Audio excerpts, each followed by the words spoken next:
Youth కి students కి and parents కి అందరికీ థ్యాంక్ యూ సో మచ్. ఎందుకంటే ఫస్ట్ డే భారీ ఓపెనింగ్స్తో మా సినిమాకి వచ్చినందుకు నిజంగా మేము అందరం హ్యాపీగా ఫీల్ అవుతున్నాం. ఎక్స్పెక్టేషన్స్కి మించిన విజయం ఇది. ఎందుకంటే ఇందాక పరుచూరి గారు చెప్పారు, మేమందరం చిన్నవాళ్ళం అయినా కూడా ఒక పెద్ద హీరోకి వచ్చినట్టుగా చాలా మంచి ఓపెనింగ్స్ వచ్చాయి టోటల్ ఆంధ్రప్రదేశ్ మొత్తం అన్ని ఏరియాస్ నుండి. సో దీనికి కారకులైన అందరికీ కూడా thank you so much. And ముఖ్యంగా దీనికి కారణం, ఇంత సక్సెస్ రావడానికి కారణం చిన్ని గారి కథ అండ్ పరుచూరి గారి పొదునైన మాటలు, విసు గారి ట్విస్ట్, సూపర్ ట్విస్ట్లు ఉంటాయి స్క్రీన్ ప్లేలో ఆయనది, అండ్ ఇంకా భారీతనం ఆ ప్రొడ్యూసర్ గారి నాకు ఏది కావాలంటే అది ఆయన ఇచ్చారు. సో దీనివల్ల సినిమా చాలా బ్రహ్మాండంగా వచ్చింది. అండ్ ఆర్టిస్టుల పెర్ఫార్మెన్స్ అండి, కథకు తగ్గట్టు ప్రతి ఒక్కరు హవీష్ దగ్గర నుండి ఆల్ ఆర్టిస్టులు అండి ఎక్స్ట్రాడినరీ పెర్ఫామ్ చేశారు. మేమేం చెప్పాలనుకున్నామో అది జనాలకు రీచ్ అయింది.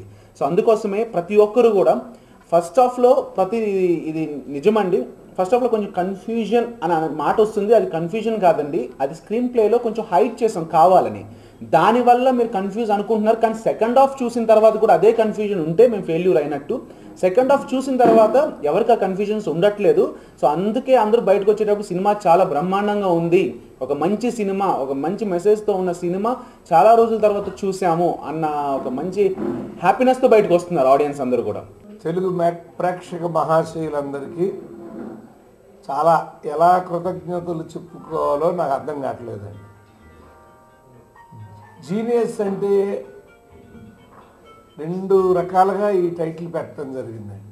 ఇందులో జీ అంటే జీవా, నీ అంటే నివాసు, ఎస్ అంటే యాష్, అది జీనియస్ అయింది. కానీ జీనియస్లు అవ్వాల్సినటువంటి పిల్లలు నచ్చిన వాడి కోసం సత్యంత అభిమానం పెంచుకుని తల్లిదండ్రుల యొక్క ఆశల్ని వమ్ము చేస్తున్నారు అనేటువంటి ఒక చిన్న కాన్సెప్ట్తో రాసినటువంటి కథ ఇది. ఓంకార్కి ఇది మొదటి సినిమా, దాసరి కిరణ్కి ఇది మొదటి సినిమా, కోనేరు సత్యనారాయణ గారికి ఇది మొదటి సినిమా. మొదటి సినిమా రాసినప్పుడు చలిచేములు థియేటర్లోకి ఎలా బిక్కుమంటూ వెళ్ళామో మాకు తెలుసండి. నిన్న మా వాళ్ళు అలా వెళ్ళి ఉంటారు శాంతి థియేటర్లో. ఎప్పుడైతే ఆ షార్ట్ క్లాప్స్ మోగ్గానే ఆనందంగా ఫోన్ చేశాడు, గురుగారు కరెక్ట్ అండి, మొత్తం కొట్టారు అని. నిజమండి, ఈ చిత్రంలో సెకండ్ హాఫ్ హైలైట్ అండి.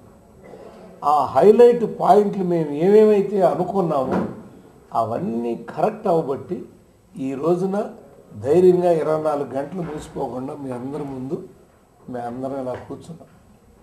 అంటే ఒక అద్భుతమైనటువంటి విజయాన్ని తెలుగు ప్రేక్షకులకు అందించారు.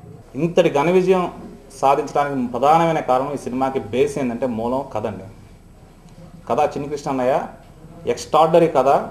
ఇంతవరకు భారతదేశ చలనచిత్ర చరిత్రలో ఇలాంటి సరికొత్త కోణం అనేది రాలేదనేది ఎవరైనా సరే గుండె మీద చేసి చెప్పుకోవాల్సిన విషయం. అట్లాగే దాని తగ్గట్టుగా ఆ కథకి స్థానపడతానికి స్క్రీన్ ప్లే ఎంత ప్రధానం కూడా అట్టని విసు గారు కూడా ఎరగతీస్తారాయన.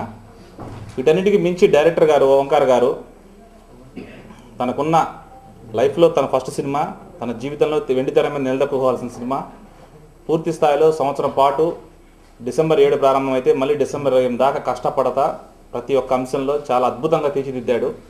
ప్రతి ఒక్కరి కృషి, దీంట్లో ఆయన కృషి చాలా మనం వెలకట్టలేంది. అందుకని ఈరోజు ఈ సక్సెస్ని అందరూ ఎంజాయ్ చేస్తున్నారు రాష్ట్రం మొత్తం. దానికి తగ్గట్టుగా ఓంకార్ గారు కథ ఎంత బాగున్నా, స్క్రీన్ ప్లే ఎంత బాగున్నా, డైరెక్షన్ ఎంత బాగున్నా కానీ అసలు అల్టిమేట్గా ప్రొజెక్షన్ వచ్చేది హీరో స్క్రీన్ మీద, ఆన్ స్క్రీన్ మీద.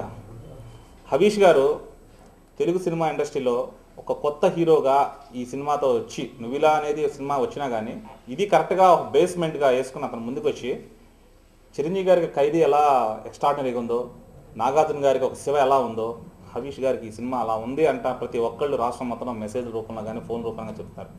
అంత high voltage cinema, super performance చేశారండి. హ్యాట్స్ ఆఫ్ అండి మీకు మాత్రం.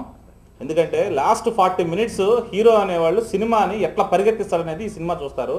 ప్రతి చేసుకుంటున్నామంటే దానికి ప్రతి ఒక్క టెక్నీషియన్, సినిమాలో పనిచేసిన ప్రతి ఒక్క టెక్నీషియన్, కెమెరామ్యాన్ దివాకరన్ గారు కానీ, జోష్వా సేదర్ గారు కానీ, ఎడిటర్ వర్మ గారు కానీ, అట్లాగే మన డిటిఎస్ కృష్ణ గారు కానీ, వీటందరికంటే కూడా రీరికార్డింగ్ అనేది మోస్ట్ ఇంపార్టెంట్ ఈ సినిమాకి. చిన్నా గారు ఇరగదీశాడండి సినిమాకి. సినిమా చేసిన బాలకృష్ణ గారి సినిమా చేసిన చిన్నా గారు. వీళ్ళందరికీ కూడా మనస్ఫూర్తిగా నేను థ్యాంక్స్ చెప్పుకుంటున్నాను. జీనియస్ ఇంత పెద్ద హిట్ చేసినందుకు ప్రేక్షకులందరికీ కూడా నా ధన్యవాదాలండి. నువ్విలా ఆదరించినట్టే జీనియస్ కూడా చాలా పెద్ద హిట్ చేశారు. సో చాలా థ్యాంక్స్ అండి. సో పర్టికులర్గా నాకు ఈ అవకాశం ఇచ్చినందుకు కిరణ్ గారికి, అలాగే ఓంకార్ గారు నన్ను ట్రస్ట్ చేసినందుకు ఒక యాక్షన్ సినిమా చేయగలడు అని ఆయనకి పర్టికులర్గా థ్యాంక్స్. అలాగే మా డాడీకి కూడా థ్యాంక్స్ అండి. ఆయన యాక్చువల్గా మీ సినిమాలో ఏమీ ఇన్వెస్ట్ చేయకపోయినా ఆల్మోస్ట్ ఒక ప్రొడ్యూసర్ లాగా మీ సినిమాలో కిరణ్ గారు అలౌ చేయటం వల్ల బాగా ఇన్వాల్వ్ అయ్యి నన్ను అదే కథ కాడించి ఎవ్రీథింగ్ బాగా హెల్ప్ చేశారు ఈ సినిమాకి. సో అందుకనే పరుచూరి గారు కూడా యాక్చువల్గా ప్రొడ్యూసర్ ఏమో అన్నట్టుగా అనుకున్నట్టున్నారు. సో ఆయనకి పర్టికులర్గా చాలా థ్యాంక్స్ అండి. సో ఇటువంటి సినిమా నా సెకండ్ సినిమాగా రావటం నా అదృష్టం కింద భావిస్తున్నాను. అదృష్టంగానే కాకుండా ఒక బాధ్యతగా కూడా ఫీల్ అవుతున్నానండి. యాక్చువల్గా నేను ఫస్ట్ సినిమా ఒప్పుకున్నప్పుడు నాకు తెలీదు ఇది ఎంత పెద్ద బాధ్యత ఏంటి అనేది. బట్ సొసైటీకి ఉపయోగపడే సినిమా చేసినందుకు, అందులో నేను కూడా ఒక భాగంగా ఉన్నందుకు ఇవాళ చాలా గర్వంగా ఫీల్ అవుతున్నాను. సో నాకు ఆ అవకాశం ఇచ్చిన కిరణ్ గారికి, అలాగే చిన్ని కృష్ణ గారికి చాలా కృతజ్ఞతలు తెలుపుకుంటున్నాను. Thank you very much.